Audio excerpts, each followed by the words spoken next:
What is choice when there is no evil? This isn't just a theological question. It's the very foundation of our thought experiment today. We often define ourselves by our struggles, by the temptations we overcome, or the mistakes we learn from. Our entire legal, ethical, and even psychological framework is built on a simple premise: the conflict between good and evil. But what if that conflict never existed? What if humanity never took that first bite of the forbidden fruit, never experienced the fall? This is our point of divergence. A moment so fundamental, it doesn't just alter history, it rewrites the source code of human nature itself. Using our AI simulation, we're peeling back the layers of our own reality to glimpse a world that branched off at the dawn of consciousness. The first thing our simulation shows isn't a grand historical event, but a feeling, an atmosphere. Imagine waking up not with the low-humming anxiety that often accompanies our mornings, but with a profound sense of peace and belonging. The air itself feels different, cleaner, lighter. There's no need for locks on doors because the concept of theft is as alien as the idea of flying unaided. You walk through a bustling market, and the sounds are not of haggling or suspicion, but of joyful exchange. The scent is of fresh bread, blooming flowers, and damp earth, untainted by industrial pollution or decay. In this alternate timeline, the evil we know, malice, deceit, greed, violence, are not just absent. They are conceptually non-existent. They are like colors that human eyes simply cannot perceive. This immediately throws our understanding of free will into a fascinating paradox. We tend to think of free will as the dramatic choice between a good path and a bad one. Do you help the person in need, or do you walk away? Do you tell the truth, or do you lie to save yourself? These are the dilemmas that fill our stories, our laws, and our lives. But in a world without the potential for malice, what does a choice even look like? If all available options are inherently good, constructive, or neutral, is it still a choice? Or is it simply a preference, like choosing between an apple and a pear? Our AI is modeling a humanity where decisions are driven not by a struggle against a darker nature, but by curiosity, creativity, and a desire for connection. The fundamental question isn't, should I do this? But rather, what beautiful thing can I create? What new understanding can I discover? How can I contribute to the harmony around me? This is where things get really interesting. The absence of evil doesn't mean the absence of challenge or complexity. It just recalibrates the entire spectrum of human experience. Instead of moral battles, the great struggles of this humanity might be intellectual, artistic, or exploratory. The heroes of this world wouldn't be warriors or saints who resist temptation, but pioneers of thought, artists who invent new forms of expression, and explorers who chart unknown territories, be they on the planet or in the vastness of the mind. The very drama of existence shifts from a vertical axis of good versus evil to a horizontal one of infinite creative possibilities. But if your will is never tested by true moral opposition, how does it develop? If all paths lead to a positive outcome, what gives any single choice its weight, its meaning, its freedom? This leads us to an even deeper question. If you can't choose to be bad, are you truly free? Or are you living in a beautiful, gilded cage? The answer might lie in how this humanity defines moral freedom itself. Moral freedom in a perfect world forces us to completely reevaluate what the word freedom even means. You see, we're conditioned to see freedom through the lens of conflict. It's the freedom to speak against a power that wants you silent, the freedom to choose a difficult right over an easy wrong. It's defined by its opposite, but what our AI simulation is showing us is that this is a profoundly limited, almost damaged definition of freedom, born from our own fractured timeline. In this sinless humanity, moral freedom isn't the choice between good and evil. It's the unhindered ability to choose between an infinite spectrum of good, creative, and constructive possibilities. It's not about resisting a temptation to destroy, but about deciding which unique and beautiful thing you will bring into existence. Let's look at what the simulation renders. Imagine a community gathering to build a new bridge over a river. In our world, This project would be riddled with potential moral pitfalls. Cutting corners on materials to increase profit, political squabbles over the design, arguments driven by ego, the exploitation of labor. It's a minefield. But here, the scene is utterly different. The AI shows us a group of individuals in a state of what can only be described as joyful collaborative flow. One person suggests a design based on the elegant, spiraling pattern of a seashell. Another, a master of materials, proposes a new way of treating the wood, making it stronger and more resilient by understanding its very nature. There's a debate, but it's not a conflict. It's a vibrant, intellectual dance. The moral choice isn't about avoiding corruption. It's about which path will lead to the most elegant, most enduring, most harmonious outcome. Do they choose the design that is most beautiful, or the one that is most practical, the one that honors tradition, or the one that breaks new ground? Each choice is a valid and good path. The freedom lies in the expression of their unique perspective and creative will, adding their personal signature to the fabric of reality. This fundamentally alters the very concept of personal development. We grow by overcoming our flaws, by learning from our mistakes, by developing the discipline to conquer our inner demons. Our character is forged in the fire of moral struggle, but for them, character is cultivated like a garden. It's not about weeding out negatives, but about nurturing positives. Their moral growth is measured by their capacity for empathy, their creative ingenuity, their depth of understanding, and their ability to contribute to the world around them. Freedom is proactive, not reactive. It's the freedom to build, to learn, to love more deeply, not the freedom from fear, guilt, or oppression. The cascading consequences of this single shift are staggering. There would be no need for prisons, for punitive laws, or for militaries. Instead of institutions designed to contain the worst of human nature, their societies would be built around platforms designed to unleash the best of it. Vast libraries, collaborative art studios, and centers for scientific discovery open to all. So if every choice is a good one, what prevents this world from becoming a stagnant utopia of bland pleasantries? What internal compass guides them through this vast landscape of positive options? We rely on a conscience that often feels like an internal alarm bell, a warning system against transgression.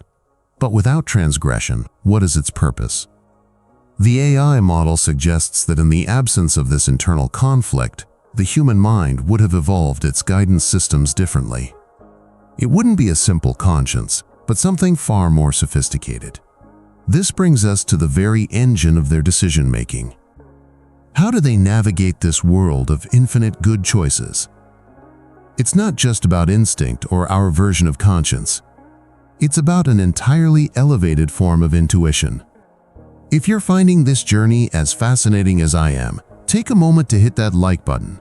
It really helps the channel explore more of these alternate timelines. Instinct, conscience, and elevated intuition form the triad of their internal navigation system, and it's fundamentally different from ours. We think of our conscience as an internal alarm bell, a system forged in conflict that shrieks a warning when we approach a moral cliff. It's a reactive mechanism, defined by the don'ts. But in this alternate timeline, without the very concept of sin to police, this internal compass evolved for a completely different purpose.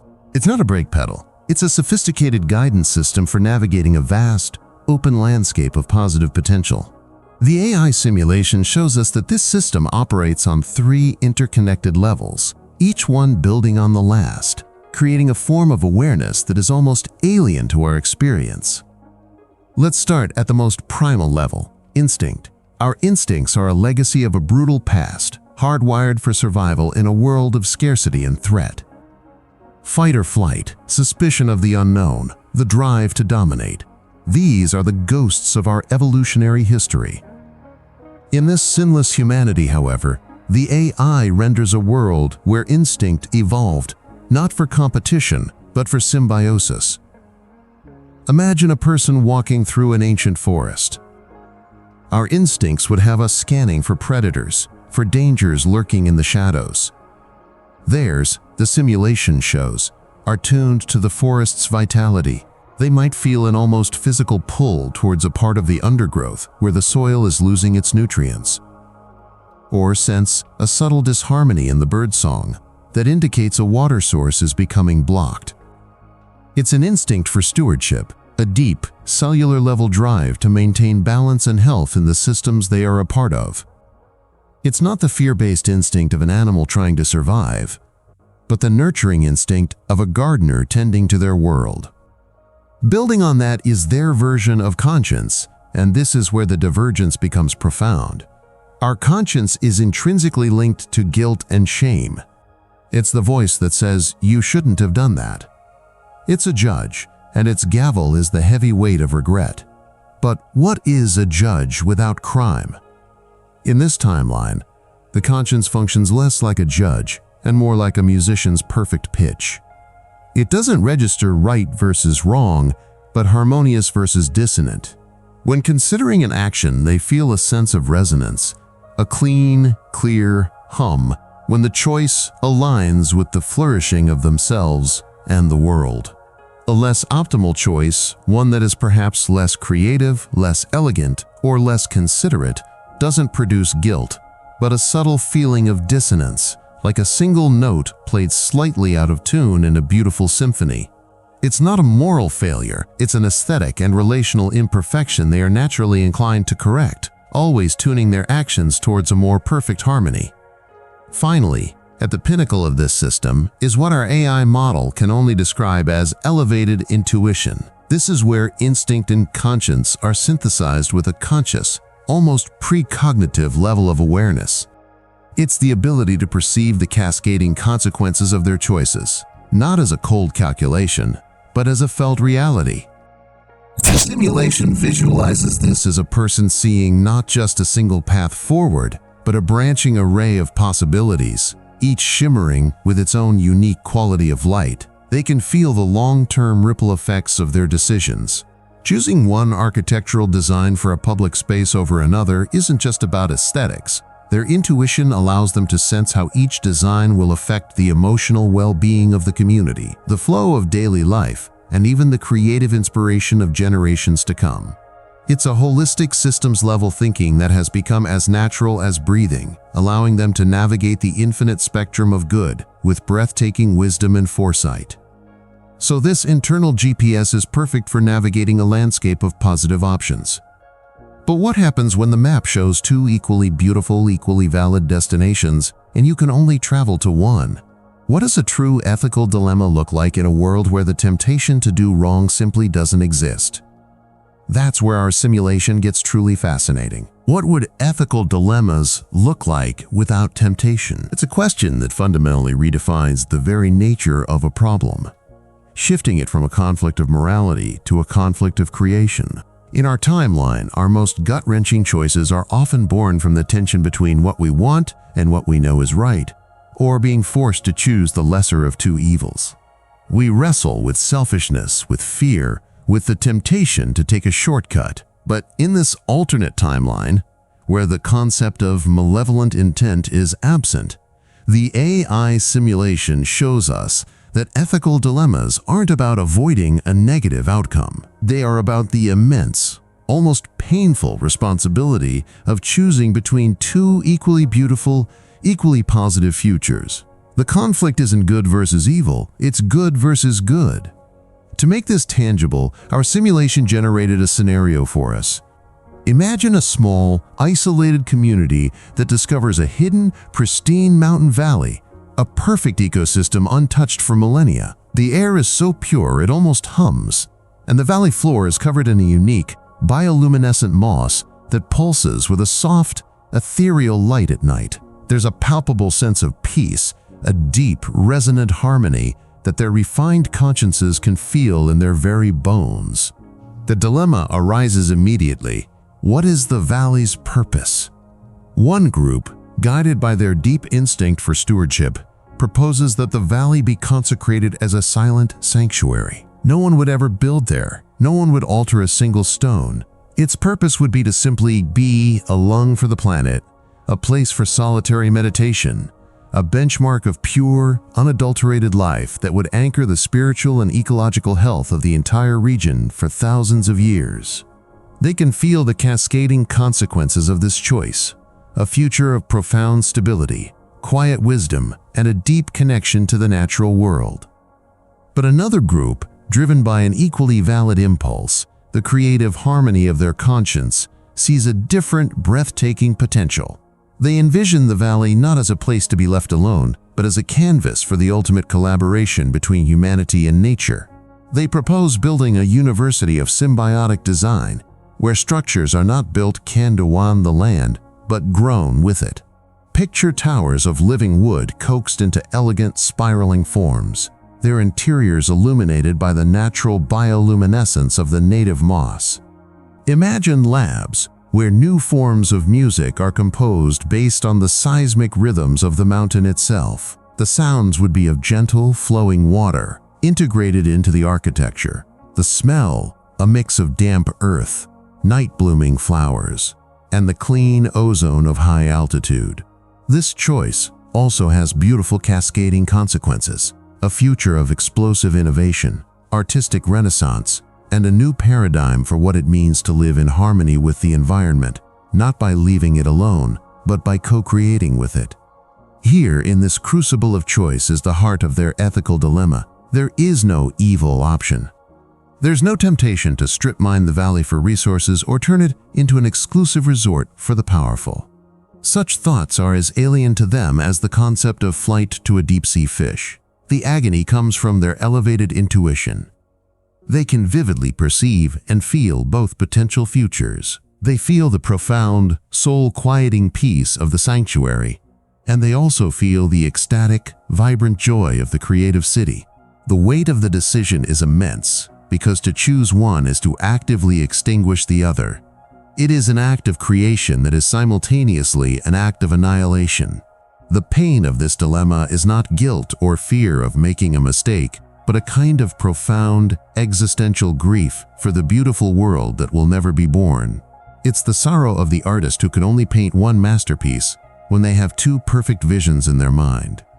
This very process, this agonizing choice between two perfect expressions of existence, becomes the ultimate forge of their identity. It's not about avoiding a sin or a deviation from a prescribed path. It is about actively shaping reality through a deeply personal, almost artistic decision that has no wrong answer, only different outcomes. But this raises a fascinating paradox. If every path is ultimately harmonious, and the choice is simply a matter of preference between different kinds of beauty, how does a true sense of individual ozo? The development of autonomy without deviation seems like a contradiction in terms, doesn't it? In our timeline, we often define our freedom, our very sense of self, by our ability to say no. We assert our autonomy by pushing back against rules, by questioning authority, by making mistakes and learning from them. The freedom to fail is, for us, one of the cornerstones of being human. So in this alternate timeline, where the impulse to deviate in a harmful or selfish way simply doesn't exist, the very foundation of autonomy has to be something completely different. It's not about the freedom to break harmony. It's about the freedom to choose your own unique way of contributing to it. Think of it like this. In our world, autonomy is a rock band rebelling in a garage. In their world, autonomy is a virtuoso violinist in a grand orchestra, free to interpret their solo with a passion and style that is uniquely theirs, while still being an essential part of a magnificent, cohesive whole. To see how this works, our AI simulation takes us back to that mountain valley, but now decades after the great ethical dilemma. The community chose to build the University of Symbiotic Design.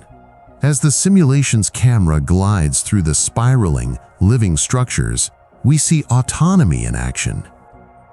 We don't see a uniform, monolithic society. We see radical, beautiful differentiation. We zoom in on an architect, a woman whose personal signature is the way she coaxes the living wood to grow in patterns that mimic the Fibonacci sequence found in a rare local fern.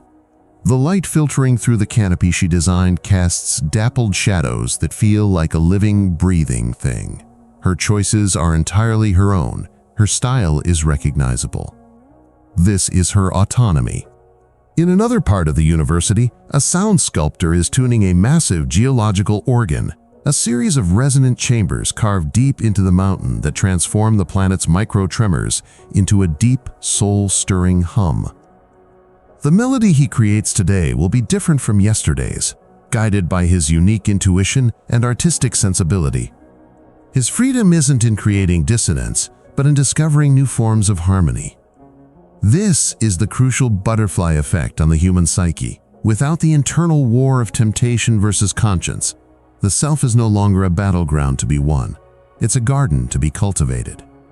Autonomy is the act of choosing which unique flowers to plant, how to tend them, and how to arrange them into a display that is yours and yours alone. The development of the self isn't a process of fixing flaws or overcoming sins. It's a purely additive, creative process. The cascading consequences are profound. Psychology isn't about healing trauma, because systemic trauma doesn't exist. It's about maximizing potential. Education isn't about discipline and correction. It's about discovery and specialization. The very feeling of being a person is different. There's no nagging voice of self-doubt born from past mistakes, no shame, no fear of judgment. The texture of their inner life is one of quiet confidence, not in being perfect, but in the innate value of their unique creative impulse. This reframing of autonomy as creative differentiation rather than moral deviation is the engine of their society. It's what prevents stagnation. It ensures that while the whole of humanity moves in a harmonious direction, the path is wide, filled with an infinite variety of individual journeys. But this raises the next, perhaps most personal question in our simulation. If your identity is defined not by what you overcome, but by what you choose to create, how do you find that one specific thing you are meant to build? To what end do you cultivate your unique garden? How does an individual discover their personal purpose in a reality without guilt? Personal purpose in a reality without guilt is a concept that almost short-circuits our modern minds. Think about it. So much of our drive, our search for meaning, is rooted in a kind of deficit. We strive to atone for past mistakes, to heal personal or generational wounds, to prove our worth in a world that constantly measures us. Our purpose is often a redemptive arc, a compass needle that points toward fixing what we perceive as broken, either in ourselves or in the world around us. Guilt is the ghost that pushes us forward. So in this alternate timeline, where that ghost was never born, what provides the thrust?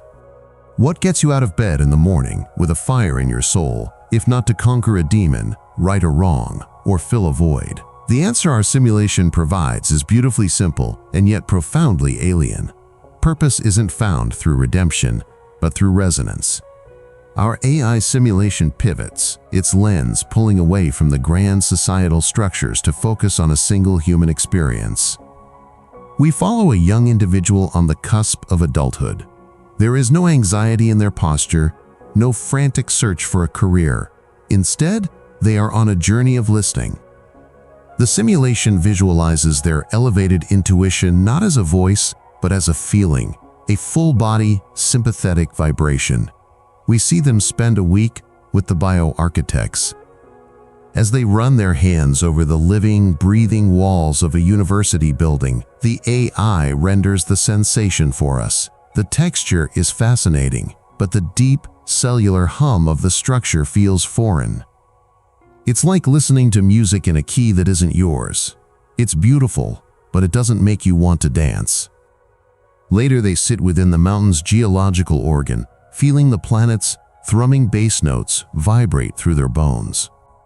The experience is awe-inspiring, but again, there's a sense of respectful detachment. Then, they wander into a workshop where artisans are weaving light itself, programming photons into shimmering holographic tapestries that tell the stories of star formation.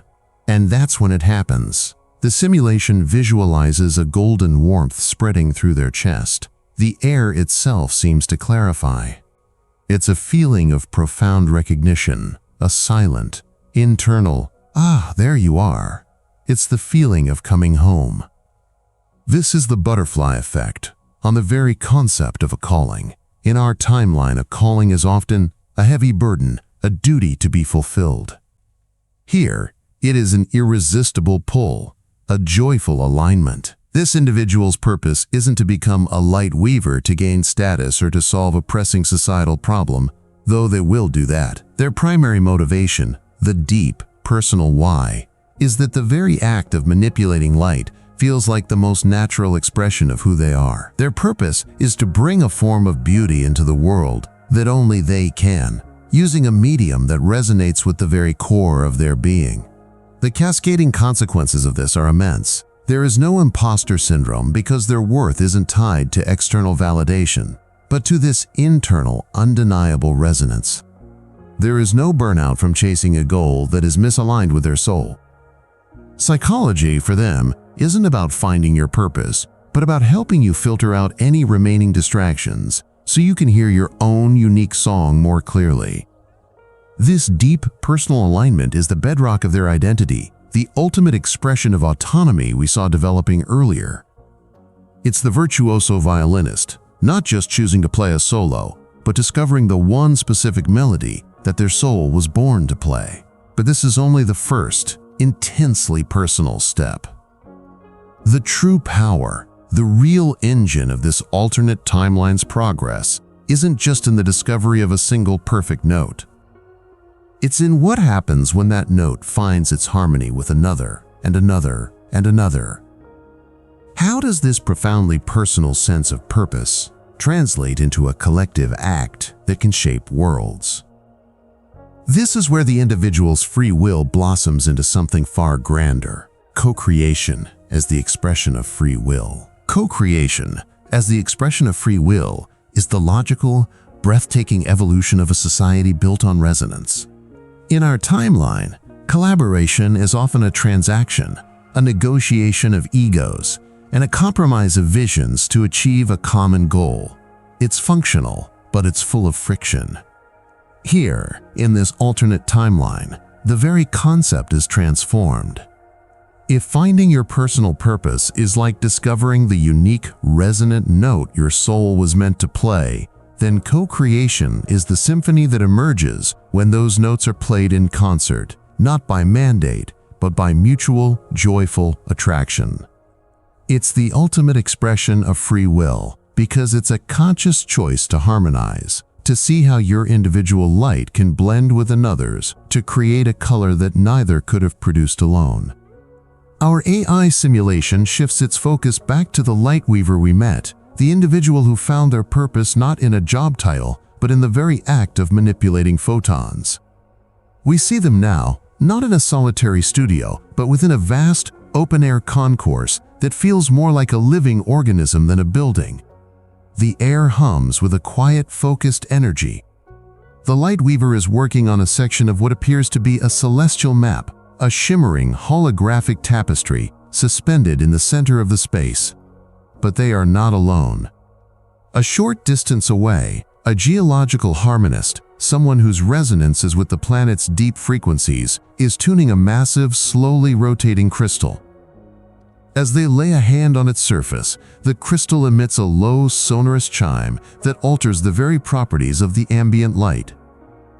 Simultaneously, a bioarchitect, the one who grows living structures, has cultivated the organic, latticed frame that holds the tapestry. The frame isn't static. It subtly pulses with a soft, internal luminescence responding to the patterns being woven into it. The simulation highlights the most alien part of this entire scene, the communication. There is none, at least not in a way we would recognize. There are no words, no blueprints, no frantic hand gestures. The light weaver projects a swirling nebula of cobalt and gold. Instantly, the harmonist adjusts the crystal's frequency, and the sound it emits deepens, causing the projected light to refract, creating a halo of infinitesimal, diamond-like points of light. In response, The living frame brightens its own internal glow, bathing the entire creation in a soft, ethereal light that makes the nebula appear three-dimensional, as if you could reach out and plunge your hand into a newborn star cluster. This is the butterfly effect on teamwork. It's not a managed process, it's a state of being. It's a jazz trio of the soul, where each player is so perfectly attuned to their own instrument and to the music of the others that they create a unified, emergent masterpiece. This model of co-creation has profound cascading consequences that redefine society itself. The very idea of a corporation, a static entity built for competition and profit, simply doesn't exist. Instead, resonant guilds, or creative confluences, form organically around a shared purpose. A group might come together for a decade to design a new form of atmospheric water generation, and once their creation is perfected and shared, they will joyfully disperse, their purpose fulfilled, ready to find the next symphony to join. Technology isn't a product to be sold. It's an art form to be shared. There is no intellectual property, no patents, no trade secrets. The reward isn't ownership. It's the ecstatic feeling of synergy, the experience of having your personal, resonant purpose amplified into a chord that contributes to the beauty of the world. It's a society driven by the joy of making, not the need for having. This symphony of co-creation is the zenith of this alternate timeline's achievement. It's a world built not on command, but on chorus. But as our simulation pushes this concept to its ultimate conclusion, a profound and unsettling question emerges from the perfect harmony. If every soul finds its perfect note, and every note fits flawlessly into a grand cosmic composition, are they truly the composers?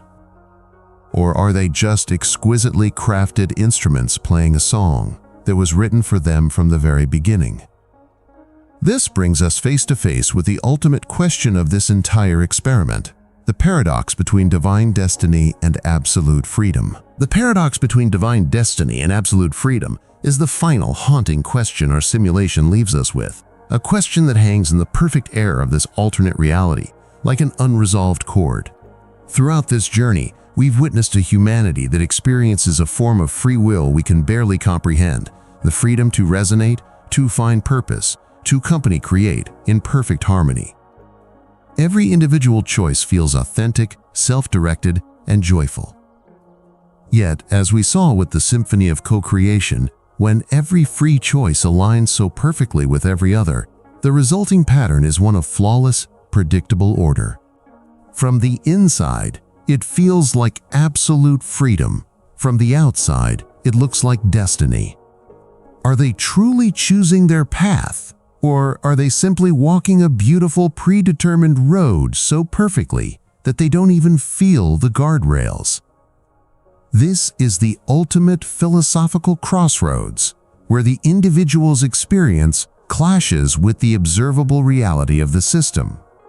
Our AI simulation visualizes this paradox in a breathtaking and deeply unsettling way. It pulls our perspective out, far beyond the light weaver and the geological harmonist, beyond their continent, beyond the planet itself. It renders the resonant purpose of every single human as a unique thread of light. Up close, we see them flicker, weave, and dance, the very picture of dynamic, individual choice. But as we pull back further and further, a new image comes into focus. The billions of individual threads are not a chaotic tangle, but an impossibly intricate, symmetrical, and unchanging cosmic tapestry. The pattern is so precise, so geometrically perfect, it could not possibly be the result of random chance. It's a fractal of divine proportion, where the macrocosm is a perfect reflection of the microcosm. There is no deviation, no frayed end, no discordant color. The symphony is perfect because the score was written into the very fabric of their being. And in the silent, star-dusted void, a profound chill runs through the observation. This utopia, this pinnacle of personal and collective fulfillment, is indistinguishable from a perfectly executed program. And that's the gut punch of this entire alternate timeline. In our world, free will is defined, often painfully, by the freedom to choose wrong. It's the freedom to be selfish, to deviate, to fail, to hurt, and be hurt. Our identities are forged in the crucible of temptation and consequence. The moral muscle is strengthened by resisting what is easy and wrong for what is difficult and right. We prove our agency through our scars. But in this reality, there is no wrong path to choose.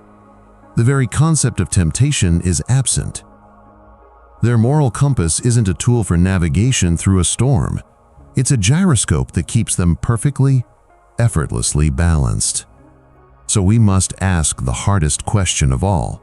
Is a choice still a choice if you are biologically and spiritually incapable of choosing otherwise? They traded all of our pain, our guilt, our struggle, and our evil for a world of purpose and harmony. But in that transaction, the butterfly effect of a sinless humanity may have been the loss of the very thing that makes our choices meaningful, the genuine possibility of getting it all wrong. So what does this grand thought experiment, this journey into a past that never was, tell us about our own present? We began by flipping a single switch at the dawn of human consciousness, asking what would happen if the point of divergence was the absence of original sin. The cascading consequences of that one change rippled through millennia, erasing empires of conquest, rewriting the DNA of our technology, and culminating in a society built on resonant purpose and joyful co-creation. It's a world of breathtaking beauty, a testament to the potential of a humanity unburdened by its own darkness. But as our simulation reveals, it's a world locked in a perfect, unbreakable harmony where the line between absolute freedom and divine destiny dissolves into nothing. And perhaps that is the most profound revelation of all. Our timeline, with all its fractures, its wars, its heartbreaks, and its capacity for profound evil, is also the timeline of undeniable, chaotic, and terrifyingly real choice. Their world may be a finished masterpiece, but ours is a messy, paint-splattered studio, and the canvas is still wet. We hold the brush. The next stroke is ours, and ours alone. What detail or consequence of this sinless alternate history did you find most impactful? Share your thoughts in the comments below. If you want to keep exploring these branching realities and challenging the story we think we know, be sure to subscribe and ring that notification bell. Together, we'll keep pushing the boundaries of history and imagination, powered by AI.